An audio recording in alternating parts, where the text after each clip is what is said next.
이 종려주일의 의미, 예수님께서 예루살렘에 입성하셔서 십자가에 달리시려고 입성하시는 것, 고난받기 위해 예루살렘 입성하실 때 영을 우리가 이런 말씀을 통해서 연상할 수 있습니다. 나귀 새끼를 타고 입성하실 때 많은 이들이 호산나 외치면서 벼나무 가지를 흔들고 이렇게 환호했던 그런 모습이 연상될 겁니다. 주일이 오늘 이 종려주일에 우리 주님이 예루살렘 입성하실 때 나귀 새끼, 어린 나귀를 타고 들어가셨던 그 장면이 스가랴 선지자를 통해서 미리 예언하신 대로 그렇게 하셨다는 겁니다. 그런데도 많은 이들은 우리 주님을 알아보지 메시아인 줄을 인정 모르는 겁니다. 참으로 안타까운 일이지요. 왜 그럴까요? 스가랴 선지자의 그 550여 년 전 스가랴 선지자의 예언이 나타났고 또 이사야 선지자 같이 예수님 오시기 전 700년 전에 메시아 구원주에 대한 그런 예언의 말씀이 주어졌는데도 다 믿지 않는 이들이 참 많았습니다. 물론 예수님 제자들과 무병의 제자들 많은 이들이 예수님을 따랐지만은 예수 그리스도를 메시아로 인정하지 않는 그런 이들이 너무 많았습니다. 오늘날도 2000년이 흘렀지만은 예수님 믿는 사람들이 많아졌고 온 세계적으로 주님을 알지 못하는 이들이 없다고 하지만 아직도 믿는 자가 모두 다 구원받아야 될 대상이고 모두가 예수 그리스도를 알고 믿어야 될 사람들인데 다 알지를 못합니다. 그래서 일찍이 이사야 선지자는 예수님을 어떻게 표현하냐면 그는 주 앞에서 자라나기를 연한 순 같고 마른 땅에서 나온 줄기 같아서 온 모양도 없고 풍채도 없은즉 우리의 보기에 흠모할 만한 아름다운 것이 없도다. 사람의 모습으로 오셨다는 거예요. 대단히 출중한 대단한 가문에 오시지도 않았어요. 옥수의 집에 인간의 몸으로 오신 예수님. 그래서 사람들은 일컬어 그를 옥수의 아들이 아니냐. 나사렛 동네 그의 형제들도 우리 다 안다. 그 평범한 인간으로만 알고 있었던 거예요. 여러분 오늘날 예수 그리스도가 구원주고 나의 주라고 고백할 수 있는 믿음을 주신 여러분들은 정말 대단합니다. 오지 않고 믿는 믿음의 축복이 임하기를 와서도 못 믿는다니. 빌립보서 사도 바울은 이렇게 말합니다. 너희 안에 이 마음을 품으라 곧 그리스도 예수의 마음이니 그는 근본 하나님의 본체시나 하나님과 동등됨을 취할 것으로 여기지 아니하시고 오히려 자기를 비어 종의 형체를 가져 사람들과 같이 되었고 사람의 모양으로 나타나셨음에 자기를 낮추시고 죽기까지 복종하셨으니 십자가에 죽으심이라. 주님을 알아보지 못했다는 겁니다. 형체도 없고 우리의 보기에 흠모할 만한 것이 없다. 그리고 예수님이 우리 위해 십자가에 달리셔서 죽으시는 그 고난을 구체적으로 이사야서 53장에 기록하고 있잖아요. 그가 찔림은 우리의 허물을 인하며 그가 상함은 우리의 죄악을 인함이라. 그가 징계를 받음으로 우리가 평화를 누리고 그가 채찍에 맞음으로 우리가 나음을 입었도다. 우리는 다 양 같아서 그릇 행하여 각기 제 길로 갔더니 여호와께서는 우리 무리의 죄악을 그에게 담당시키시다. 여러분 구약시대 7월 10일 1년에 한 대속죄일에 대제사장이 온 이스라엘 백성들을 위해서 화제하는 제사를 대속죄일이에요. 그때 대제사장이 지성소에 처음으로 한 번 들어가는 양이나 제물의 피를 뿌리면서 이 백성들 봉쇄해달라고 이 제물이 피를 흘려 죽어가는 희생을 통해서 우리 하나님의 은혜를 구하는 자비를 구하는 그런 의식이 구약제사입니다.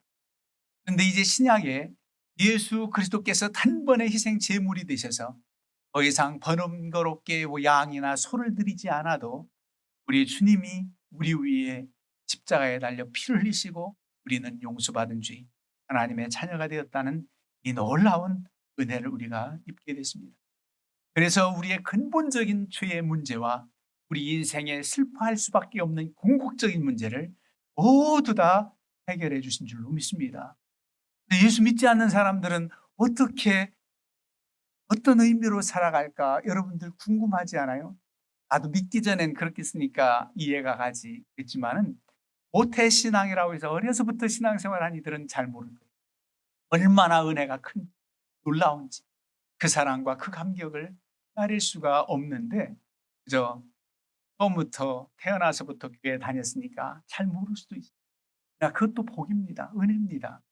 여러분 예수님을 잘 알지 못하는 그런 사람들의 안타까움을 생각하면서 우리는 예수 그리스도를 주라고 고백하고 믿음으로 나아가는 정말 믿음도 은사다. 은혜라고 하는 것입니다.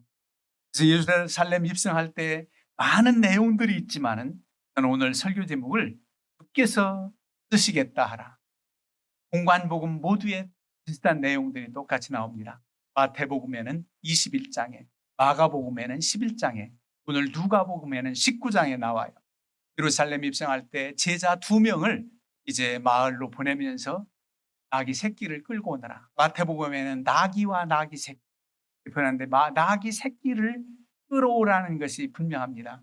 스가랴 선지자의 예언대로 시온에 따라 크게 기뻐할지어다 예루살렘에 따라 즐거이 부를지어다. 보라 내 왕이 내게 임하시나니 그는 공의로 오시며 구원을 베푸시며 겸손하여서 나귀를 타시나니 나귀의 작은 것 곧 나귀 새끼니라. 이렇게 예언했거든요.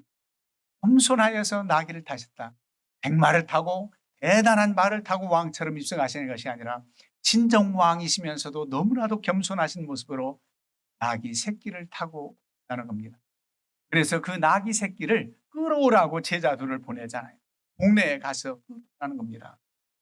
제자들이 궁금해할 일을 주님께서 먼저 얘기해요. 너희에게 어찌하여 푸느냐 묻거든. 임자가 그럴 거 아니겠어요? 왜 풀어가느냐?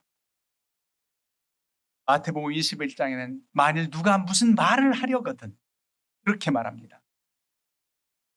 왜 이렇게 끌어가느냐 하거든. 오늘 어찌하여 푸느냐, 이걸 풀어가느냐. 주인에게 양의 부탁도 안 하고 무조건 풀어오라고 하니까 그렇게 질문할 만하잖아요. 물어볼 만하잖아요. 왜 남의 물건에, 남의 짐승에, 가축에 손을 댑니까? 그럴 수 있잖아요. 근데 구구절절 다른 말 하지 말라는 겁니다. 누가 쓰시겠다 하라. 이렇게만 말하라. 그렇게 했더니 이제 그 말을 나귀 새끼를 풀어서 가져와서 주님이 타시고 입성하는 그런 내용입니다. 나귀 주인에게 임자지요. 부탁해서 나귀를 끌어오라고 하지 않고 무조건 풀어오라고 우리 주님은 예의도 없다고 생각하지 마세요. 주님처럼 당시에 질서와 법도 지키면서 행했는지 너무나 잘 알아요. 세금 낼 때 물고기 속에서 3개를 얻어다가 4개도 하셨잖아요. 인정합니다. 하나님의 것은 하나님께, 회사 것은 회사에게 이런 말씀도 했는데 왜 여기에서는 유독 그냥 풀어오라고 했느냐. 양해 두고 하자. 얘 두고 하자. 잠시 빌렸다가 예수님 입성하시면 도로 끌어다 드리겠습니다. 이런 구구절 필요가 없는 거예요. 바로 여기 시사하는 바가 있습니다. 지금 임자가 있고 그 나귀를 키우는 사람이 있지만 진정한 그 나귀의 주인은 주님이시라는 겁니다. 누가 쓰시겠다 하라. 내가 가지고 있는 내 소유인데 왜 주님이 이것이라고 합니까? 주님의 것을 우리에게 맡겨주셨다는 거예요. 모든 것들이 그렇습니다. 그래서 우리를 청지기라 그래요. 맡겨주신 것을 관리한다는 겁니다. 내가 키웠는데요. 내가 공로가 얼마나 큰데요. 주님께서 우리에게 맡겨주셨다는 겁니다. 심지어 여러분들의 자녀들까지. 심지어 여러분 자녀들뿐만 아니라 여러분 자신까지도 내 것이 아니라는 거예요. 하나님의 거라는 거예요. 내가 너를 지명하여 불렀나니 너는 내 것이라. 너는 내 것이라는 겁니다. 내 자신도 하나님의 것이라는 겁니다. 내 있는 소유도 하나님의 것이라는 겁니다. 그것을 인정할 때에 우리가 하나님의 은혜와 복을 더 크게 받습니다. 오늘 제가 목도 시간에 읽어드렸죠. 내가 너를 지명하여 불렀나니 너는 내 불을 건널 때 너를 침몰하지 못하고 불 가운데 지날 때 너를 사르지도 못하리라.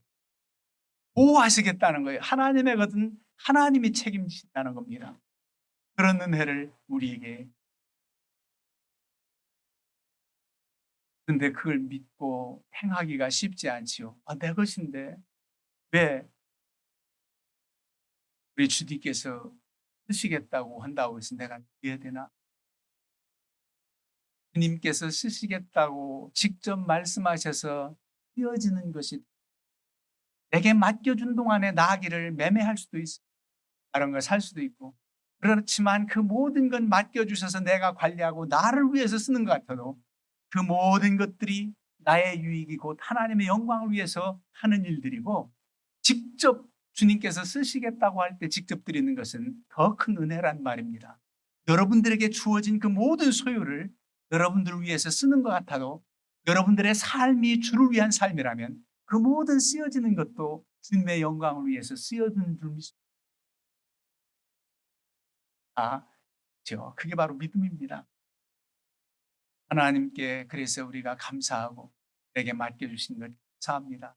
잘 관리할 수 있도록 지혜 주시고 이렇게 기도할 뿐이지 우리 것이라고 주장하지 못. 그래서 우리 주님께서 제자들 2명 보낼 때에 참 복음서, 공간 복음서 모두에 제자 이름이 나옵니까? 저는 누구 이름 나오지 않아요. 빌립, 안드레, 내가 가라. 그냥 둘 보냈다는 겁니다. 주인이 보내주지 않으면 어떻게 하지? 내가 말 잘하니까 내가 가서 부탁해봐. 이러지 않습니다. 왜 그렇습니까? 누가 가든 저 주인이 주게 돼 있어요. 주가 쓰시겠다 하면 성령께서 감동하시고 그 임자가 내 것이 아니고 주님이 쓰신다니까 원래 주인님한테 다 드리지. 이런 하나님의 역사 의도가 있단 말이에요. 그러니까 주님께서 예루살렘 입성하면서까지 2명의 제자들 둘이 정말 주님이 만주의 주 만왕의 왕이라는 사실을 믿었으면, 확실히 믿었으면 하는 주님의 간절한 마음이 있었다는 사실이, 주님께서 3년 동안 교육 훈련시켰어도 마지막 최후의 만찬 때 누가 높으냐, 누가 한 자리 하냐. 마지막으로 예루살렘 이번에 입성할 때는 우리 주님께서 로마 식민 통치 벗어나서 왕이 되면 우리는 좌우편에 야고보와 또 한 형제가 그랬잖아요. 좌편에 우편에. 마태복음에서는 그 어머니까지 등장해. 내 아들 하나는 좌편에, 우리 위에 십자가에 달려 죽으시러 가시는 마지막 예루살렘 입성을 이제는 갈릴리나 촌동네만 다녔던 예수님이 그 놀라운 기적과 놀라운 역사를 펼쳤으니 이제 이번 예루살렘에 들어가면 큰 일 한 번 하시겠다. 그러니 한번 좌우편에 앉는 복을 얻을, 그런 생각을 했던 거예요.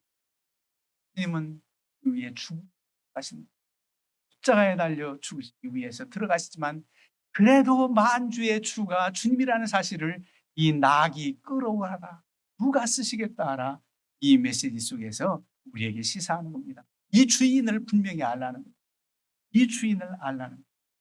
만물의 주인이라는 겁니다. 그래서 주님께서 쓰시겠다면 오히려 여기 있습니다, 준비됐습니다 하고 쓰실 수 있도록 하는 것이 바로 믿음이라는 겁니다. 주님을 주로 인정하고 쓰임받는다는 사실이 너무나도 귀하다는 겁니다. 여러분, 주님께 바쳐지고 쓰여질 때 큰 의미가 있어요.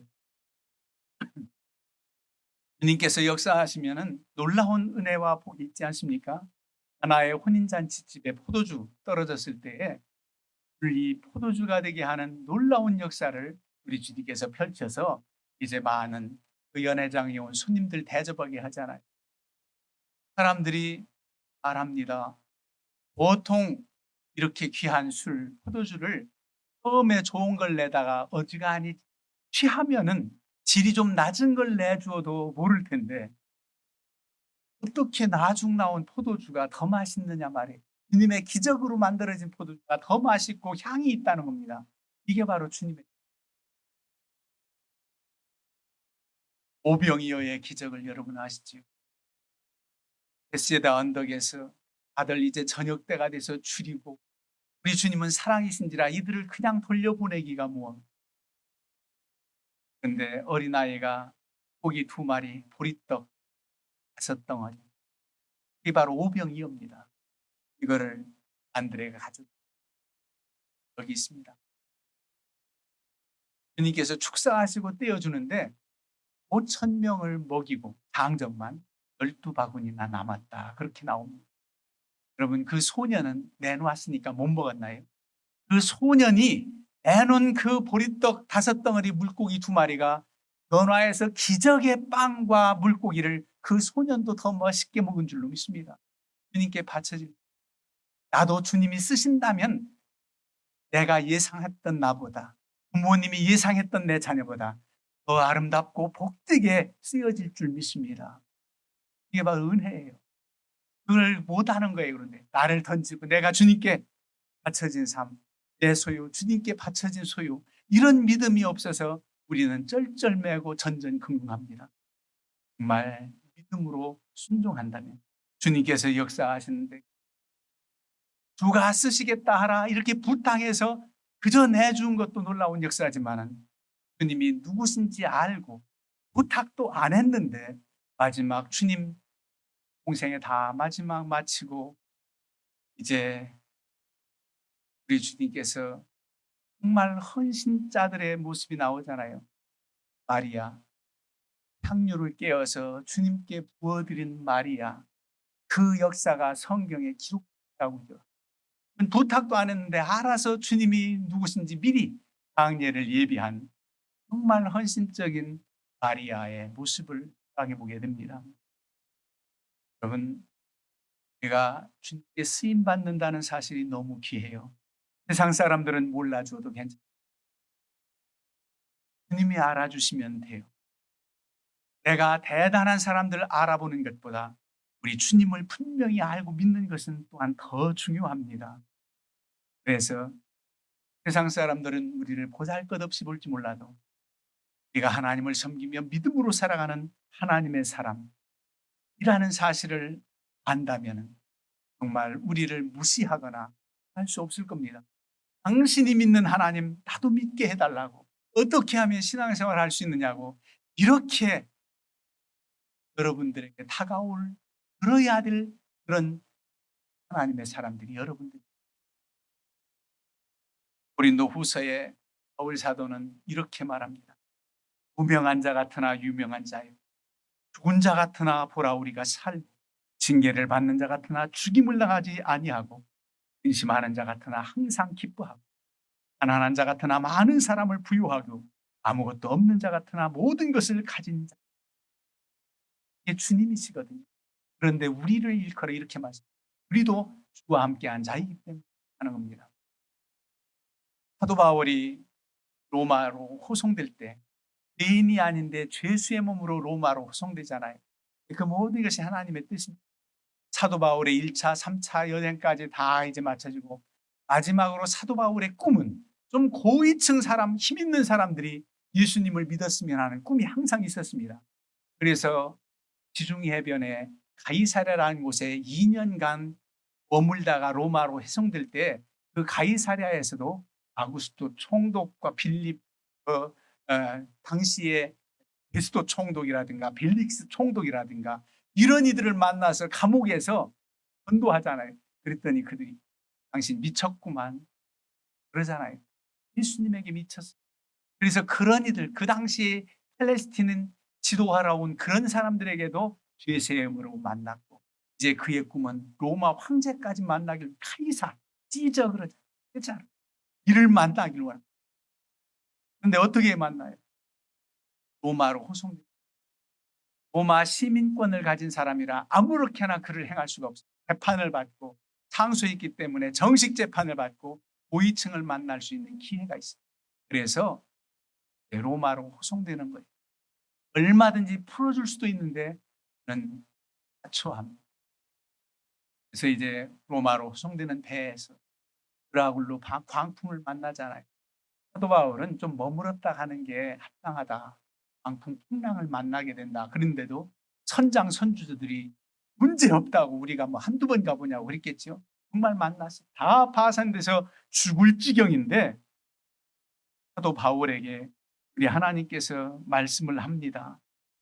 바로 바울아 두려워 말라 내가 가이사 앞에 서야 하겠고 또 하나님께서 너와 함께 행선하는 자를 다 내게 주셨다.